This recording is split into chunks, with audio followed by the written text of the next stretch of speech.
scientists was assembled to decode the human genome under the direction of Dr. James Watson. The Human Genome Project contributed a cultural change about data sharing because the Genome Project was about sharing data almost immediately.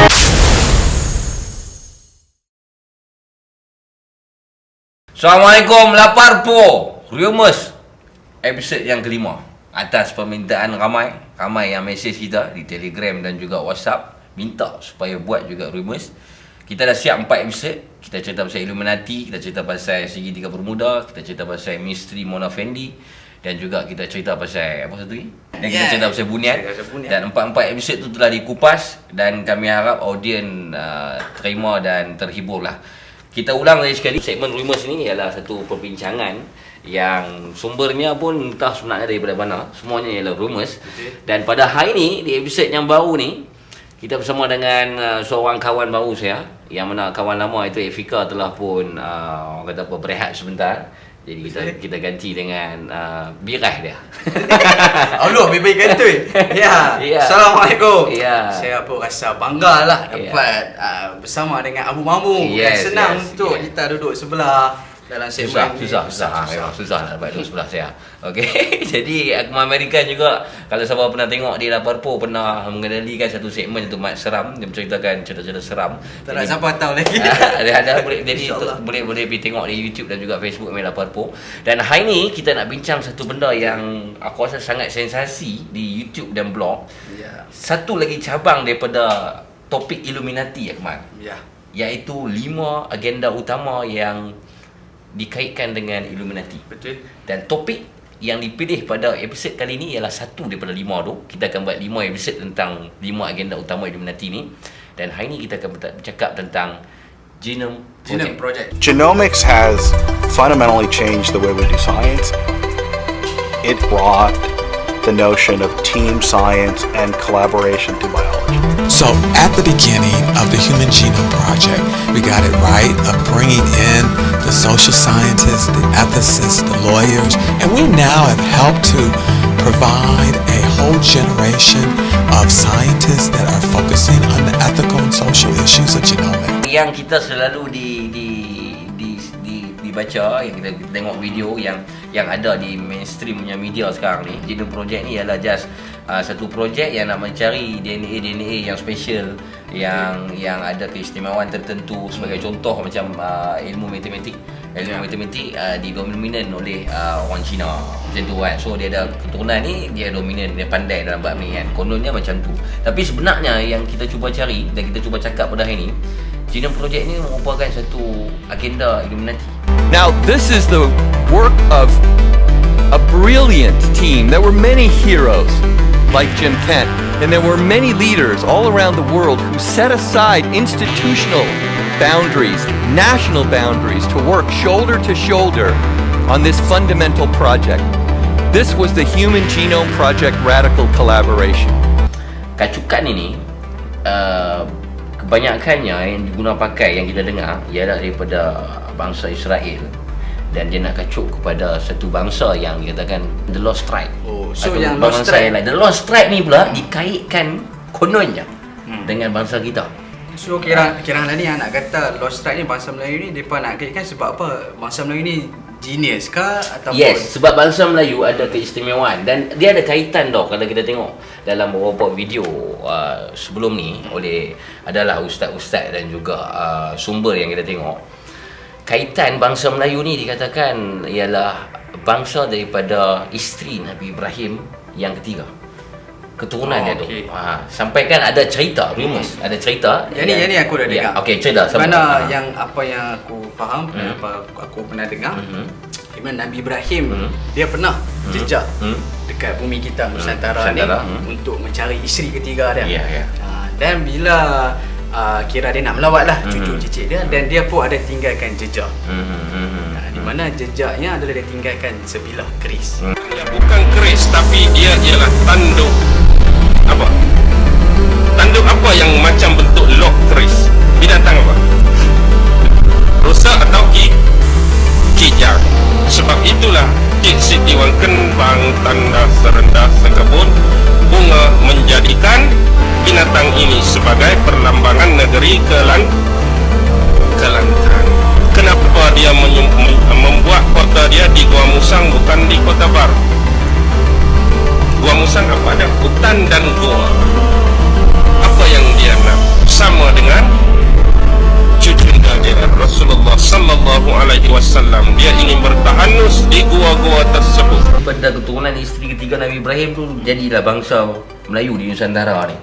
Ya, bangsa kita ni lah. Jadi oleh sebab tu bangsa ni sebenarnya ada satu keistimewaan sebab bangsa Melayu ni terkenal dengan besi, dengan kemahiran dalam bidang besi. Daripada dulu lagi. Sekarang tak tahu ada. Sekarang pun ada. Sekarang duk main besi di gym. Banyak orang Melayu kita main besi. Jadi atas sebab tu Genome Project ni ada usaha untuk mengacukkan antara DNA Israel dan juga DNA Yahudi lah. Dan juga Melayu. Apa punya pandangan macam tu? Genome Project atau Genome Project ni lab ni kalau hang nak tahu dia berada di Singapura. Okey, secara rawa yang sebelum ni kira Genome Project punya tim ni lah depa mentafsirkan, depa kata kira antara genetik Yahudi dengan Melayu ni ada persamaan sebenarnya 29%. Yang tu.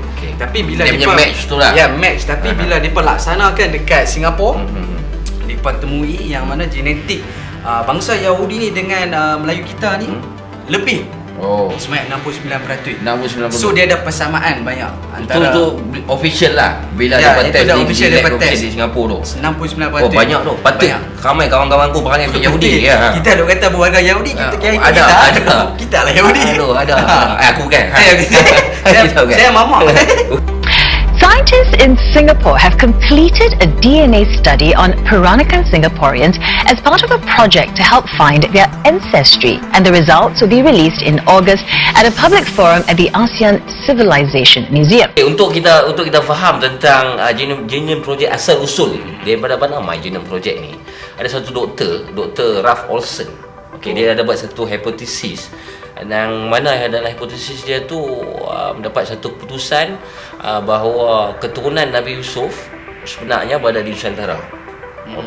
Jadi atas sebab tu ada satu pendeta Yahudi ataupun Rabbi Yahudi ni yang bernama Jacob Bowie.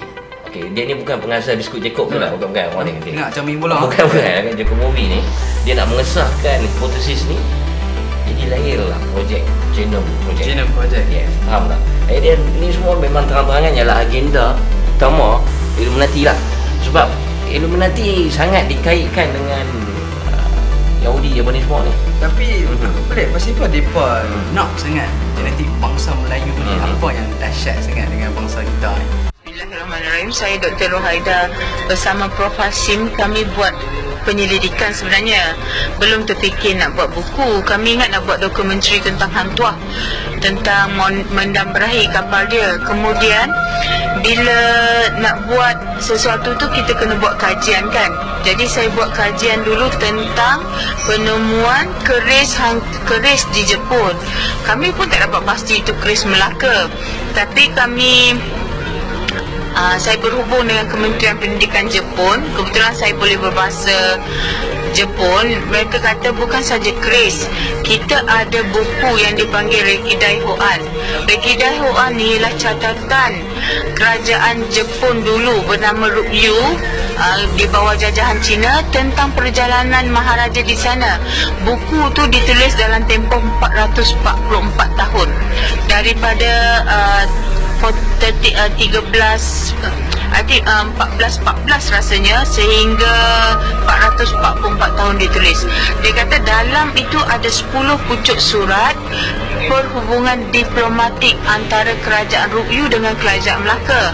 Jadi saya kata kami nak ambil yang Melaka tu. Dia terus email, kerajaan Jepun terus email pada saya berserta dengan translation dia. Bila dibaca translation tu, ada dicatat pengkaji yang buat Rekidai Hoan ni bukan saja catatan Melaka tu, setiap contohnya surat Hang Tuah tu Loksimana Maraka Loksimana Heika Jurokunen. Heika Jurokunen tu maksudnya 1480. Dalam hikayat Hang Tuah memang dinyatakan Hang Tuah ke Ryukyu, kerajaan Cina, tapi tak dinyatakan tarikh. Bila dah ada surat ni kita confirm lah memang betul hikayat tu benar. tapi cuma tidak ada tarikh. Jadi bila baca dia punya translation tu, ada pula dinyatakan the Laksmana is the famous man that was written in Alfonso de Albuquerque commentaries. Sebabnya tadi, sebab Melayu ni dia terkenal dengan kekuatan kemahiran dia bermain besi. Okey kan? Dan dia macam kalau kita sembang santai, kita sembang kosong lah, kita nak bagi ringan lagi supaya semua orang faham lah. Aku rasa dia pun ni mungkin dia pun nak create jadi macam satu mutant lah, macam X-Men. Tapi aku tak tahu boleh tumbuh Wolverine pun aku tak tahu lah. Mutant kan, tengok. Dan dalam X-Men sendiri kalau kita tengok, kita perasan dalam filem X-Men sendiri, dia ada watak baik, watak jahat X-Men. Yang jahat tu Magneto. Kalau tengok dia pakai besi, topi tu kan, dia buat macam tu semua besi kan. Kan. Magneto tu dia punya power yang dah boleh tarik besi kan. Betul. Dalam aku cerita tadi, siapa yang power dengan besi? Kita lah, masa Melayu lah. So Melayu tu digambarkan jahat dalam X-Men. Nampak dia pijau tu. Tapi nak ikutkan dengan besi ni, macam aku cakap keris lah. Keris. Saja nak abang yang bangsa Melayu ni dahsyat ni. Macam apa yang dahsyat? Sebab apa? Boleh katakan Melayu ni semua benua. Ada orang kata apa, jejak Melayu ni. Yes. Utara, dekat belah timur semua ada. Hawaii lah, aku dengar Hawaii, Australia ada bangsa Melayu. Dan Melayu ni antara bangsa yang ke-6 terbesar dalam dunia sebenarnya. Betul. Kita yang nampak kecil sebab kita duduk dalam negeri yang kecil ni, Malaysia kan. Banyak lagi. Kita patah balik pasal Genome Project ni untuk membuktikan lagi, mengukuhkan lagi tujuan utama Genome Project ni. Pernah tengok Prodigy? Prodigy ni adalah satu term yang dibagikan kepada satu jenis ataupun satu sekelompok manusia yang mempunyai satu keupayaan yang superior, yang luar biasa, genius lah, genius. Dan Prodigy ni dalam orang Melayu sini pun ada beberapa contoh nama yang kita boleh bagi. Dan bila dicek salah silah dia, rupanya dia bukan Melayu tulis. Maksudnya mak dia atau bapak dia campuran dengan bangsa Melayu tu. Campuran bangsa Melayu dan juga bangsa Eropah, bangsa orang putih, bangsa mungkin Yahudi apa ni semua kan. Contohnya orang Malaysia yang dikelaskan sebagai prodigy ni ada Sofia Yusof. Hello, welcome to Feminism TV. My name is Sophia Yusof. I'm going to be your channel curator. You can find links to my Twitter and my website somewhere on my profile. Feminism? It's a big topic right now. What's it all about? Pastinya ramai yang masih ingat dengan nama Sofia Yusof, budak pintar yang diterima masuk ke Universiti Oxford ketika berusia 12 tahun. Namun kisah hidupnya tidak seindah yang diimpikan. Kini selepas meningkat dewasa, pelbagai cabaran hidup terpaksa ditempuhnya, termasuk gagal dalam perkahwinan selain hidup dalam kesempitan. Sofia Yusof ni pernah terkenal dulu masa dia umur 10 tahun. Masa umur 10 tahun dia dah mampu untuk selesaikan masalah matematik universiti. Umur 10 tahun. Itu cerita tu jadi lebih kurang tahun 2000 lebih. Mungkin sekarang umur dia bayar kita 20 lebih, 30. Sofia Yusof satu contoh. Satu lagi contoh ataupun tokoh nama yang kita boleh sebut di sini ialah seorang lagi Kamal, Ainan Callister Cowley. Kalau nak check boleh Google sekarang Ainan Callister Cowley, siapa dia ni. Dia pun lebih kurang cerita macam Sofia tadi tu. Masa dia umur 7-8 tahun, dia dah mahir dalam kimia, ilmu kimia, dan dia boleh selesaikan masalah-masalah kimia yang orang dewasa ataupun sekolah menengah dan universiti buat, dia dah boleh selesaikan dalam usia dia yang muda. Ainan Celeste Cowley likes watching comedies, science fiction series and Madagascar, and like most boys, he also loves cars, particularly the Bugatti Veyron, and playing tennis. But there's something extraordinary about this 10-year-old who, unlike most boys his age, has an interest in architecture, engineering and loves reading computer programming, science and science fiction books. Ainan, a child prodigy, also sees the world in an unusual way, having discovered a new sensory perception which his father Valentine Cowley terms velociperception. Accompanied by his Irish father and Malay mother, the shy Singaporean youngster read an excerpt of his essay detailing his discovery during an interview with EduApp TV recently. Kan ada beberapa nama lagi kita tak sebut. Hari ni kita dah sebut dua nama ni lah. Macam Adi Putra pun boleh kata juga. Adi Putra ada kejugan juga. Ada kejugan. Ada kejugan. Ada kejugan. Dan cerita tentang Prodigy dan kaitan dia dengan topik yang kita sebut ini, Genome Project. Apa yang kemarin nampak? Yang macam cakap pasal Prodigy ni, apa yang aku nampak, mereka pada permulaan ni mereka kira seorang yang hebat lah. Aku tak mau mention siapa lah. Antara yang prodigy ni hebat. And then tapi di akhirnya mereka jadi rosak. Bila dia besar Bila besar. So kita macam nak tahu sebab apa kan? Adakah mereka ni pun salah satu agenda Genome Project agenda inilah Illuminati ni di mana depa sebenarnya aku rasa depa takut dengan diri sendiri lah. Orang yang contoh kita ambil bahasa yang senang faham lah, kita cakap senang faham lah. Projek ni adalah projek eksperimen. Contoh hari ni aku buat satu projek, aku try campur benda ni, benda A dengan benda B, so hasil ada C. So C ni satu benda yang power, tapi bukan milik aku. C ni ialah milik hang. Tapi aku takut C ni boleh hang guna untuk kebaikan hang. So dan aku tak mau untuk hang guna boleh untuk menentang aku. So aku hapuskan C. So mungkin kita senang faham cerita dia macam tu. Kira apa yang kau faham, kira hang tak mau bukan tak mau. Kira depa ni kira takut lah kalau kata let's say ada antara bangsa-bangsa Melayu ni yang pandai, yang boleh untuk kita dapatkan sumber ataupun something yang benefit lah. Tapi depa takut lah benda tu. Dan depa lingkupkan benda tu. So apa yang jadi pada prodigy ni, tak semua, ada setengah yang mana dirosakkan. Ada yang kita dengar dah jadi pelacur sekarang ni di London. Ada yang kita dengar dah jatuh dalam kancah dadah dan juga maksiat. Ada yang kebanyakannya lingkup lah. Padahal kalau kita patah balik 10-20 tahun sudah, mereka ni satu budak yang genius, yang wow, yang masa tu kita dah gambarkan, yang ni lagi 10 tahun 20 tahun dia ni mungkin jadi PM kita, dia ni mungkin jadi profesor, dia ni mungkin jadi saintis. Tapi benda yang sebaliknya berlaku. Apakah yang sebenarnya terjadi tu? Mungkin kita tak tahu, mungkin yang tu takdir dia, mungkin ada tangan-tangan gaib yang cuba merosakkan dia. Rumus ni semua rumus. Nama rumus. Ya. Itu sudah pasal prodigy dan kaitannya dengan Genome Project ni. Kalau hang perasan, ini satu rumus ni.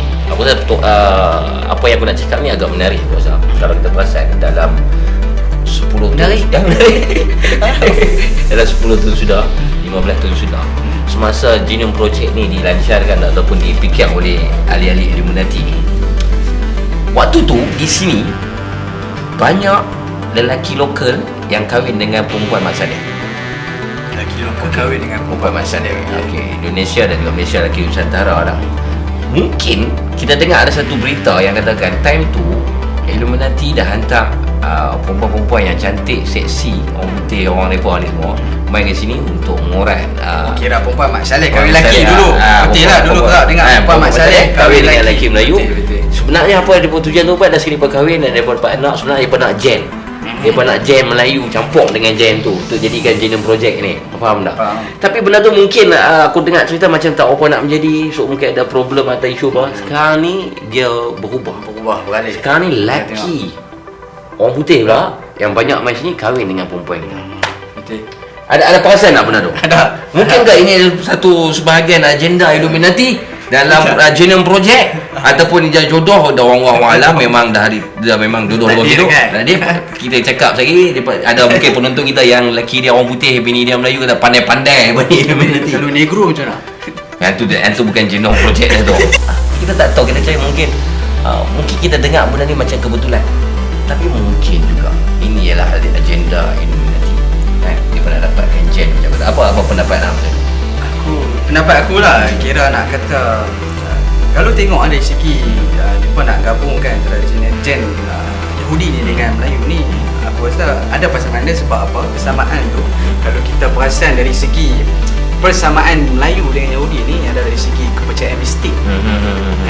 Kita ni Melayu ni banyak kepercayaan mistik. Kalau kita tengok dekat Lila Bobo, Arab Lila Bobo kan. Lila Bobo mistik tu. Arab kan. Arab depa ada iblis, syaitan, jin. Tapi kita hantu kongkong, banyak pocong, jadi macam-macam. Kepercayaan mistik. Kira tapi Yahudi pun mereka pun banyak kepercayaan mistik ni. Antara mistik yang kuat adalah keluarga Estov. Mereka ni sebuah keluarga Yahudi, mereka ada satu kepercayaan, satu kerja sihir lah. Mereka ni kira ada satu aktiviti sihir. Aktiviti sihir. Sihir mereka ni kira kuat lah. So boleh kata juga antara salah satu faktor lah antara persamaan Yahudi ni kan dengan Melayu. Jadi atas titik sebab tu Genome Project ni nak nak dilaksanakan dan diperjayakan lah. Tapi bagi aku sejauh mana, itulah kita faham segmen ni adalah segmen rumors, tapi sejauh mana kebenaran, kesahihan dan juga sumber apa yang kita cakapkan pada hari ini belum tentu pasti. Boleh jadi Genome Project ni tak ada apa-apa pun kan.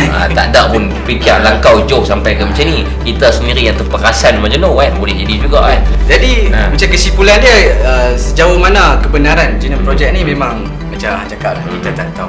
Tapi benda tu kita nampak lah.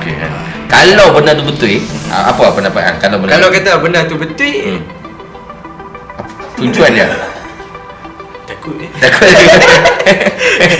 okay, kalau kata benda tu satu yang betul, kira tujuan dia macam yang tadi kita dah huraikan lah. Kira mereka nak gabungkan untuk lahirkan satu bangsa yang genius, satu mutant lah kan.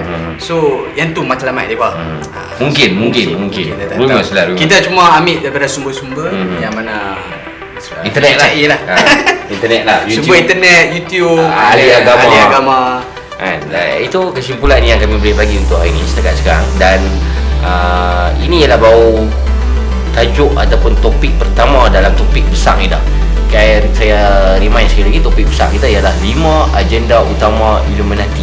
Dan untuk episod ni kita sebut pasal Genome Project. Maksudnya ada lagi 4 agenda utama Illuminati yang kita akan kupas dalam episod yang selepas ni.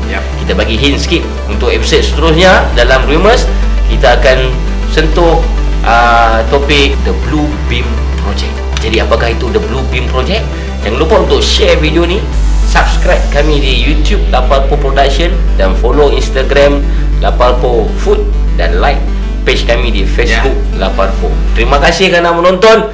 Assalamualaikum. Rumors Lapalpo.